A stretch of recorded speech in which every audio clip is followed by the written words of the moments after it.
The first episode of The Last of Us is finally out, and it was so much better than expected. Now, before we jump into the episode, there are a few spoilers in this video, so you have been warned. The Last of Us TV show is a live-action video game adaptation of the Last of Us video game created by Neil Druckmann. A lot of people had hopes that this show will break the curse of live-action video game adaptations because they were not doing so well, and to be honest, it's safe to say that it has. I'll jump right into the characters because Pedro Pascal, Bella Ramsey, Gabriel Luna, and Anna Torv. They are Joel, Ellie, Tommy, and Tess. And obviously they are playing those characters, but what I mean is they are those characters exactly from the game. They play them so well. Gabriel Luna, who played Tommy, at many times I found him, or it sounded like he was exactly like Tommy from the game. Especially that phone call he did to Joel, he sounded exactly like Jeffrey Pierce, who voiced Tommy in the game. Bella Ramsey, who plays Ellie, actually kind of stole the show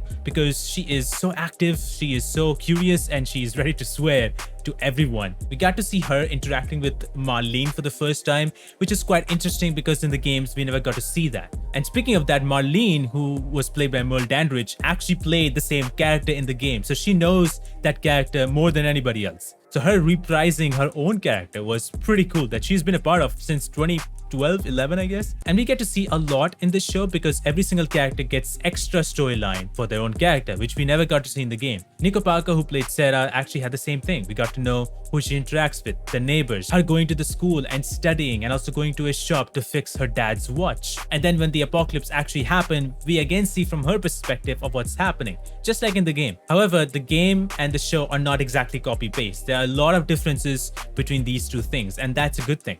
Anna Torv, who played Tess, was so phenomenal. She was gritty and tough and was dedicated to do what's necessary. That's what Tess was in the game. And how can we forget about Joel, because Joel, played by Pedro Pascal, is done so well. We get to see him obviously before, pre-pandemic, and post-pandemic we get to see him just a broken shell of a man who lost his daughter. And we actually get to see him getting flashbacks or nightmares of the same scene over and over again.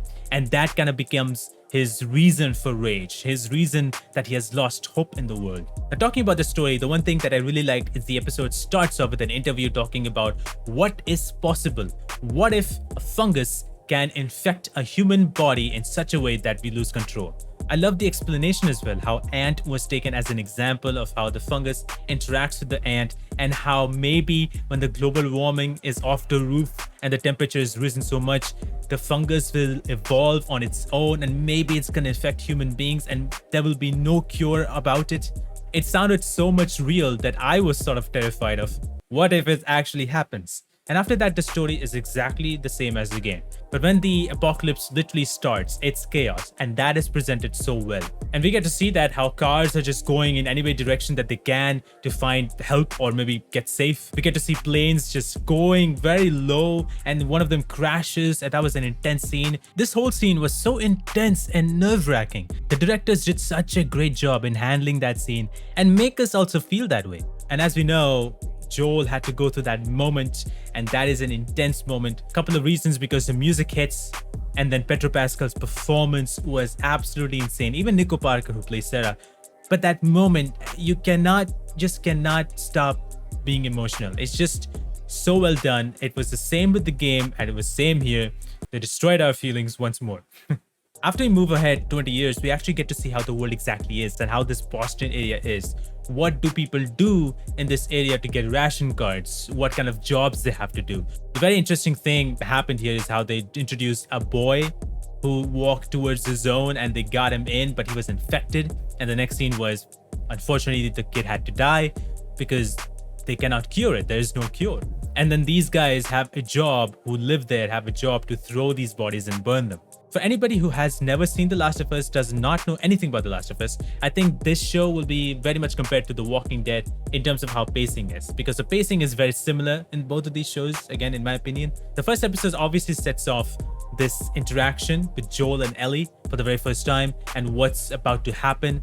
What's the goal here? However, I don't think so that some of the scenes could have been cut. I feel like all these scenes were important for each of these characters, especially Joel, because Joel is one of the main characters. Now, as I said, all these scenes will not be a copy paste from the game, but there are some scenes that have to be sort of the exact same, especially those interactions with Joel and Ellie for the first time when they are in their house. Now, we haven't really seen what it looks like outside of the Boston zone. We saw the aesthetics inside, and we did see that one clicker attached to the wall. That looked incredible.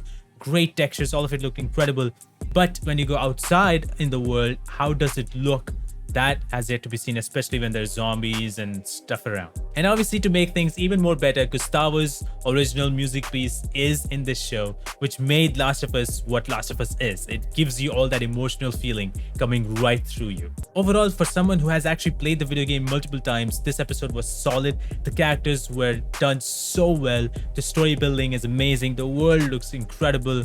And those moments, they just bring back the same emotion that it brought in me when I was playing the game for the first time. And I really love some of the different scenes that the show or this episode had as compared to the game, because that makes it unique and fresh. And this show is based on the first Last of Us game, and maybe there will be a Last of Us Season 2 based on the second game. But what if there was a third game?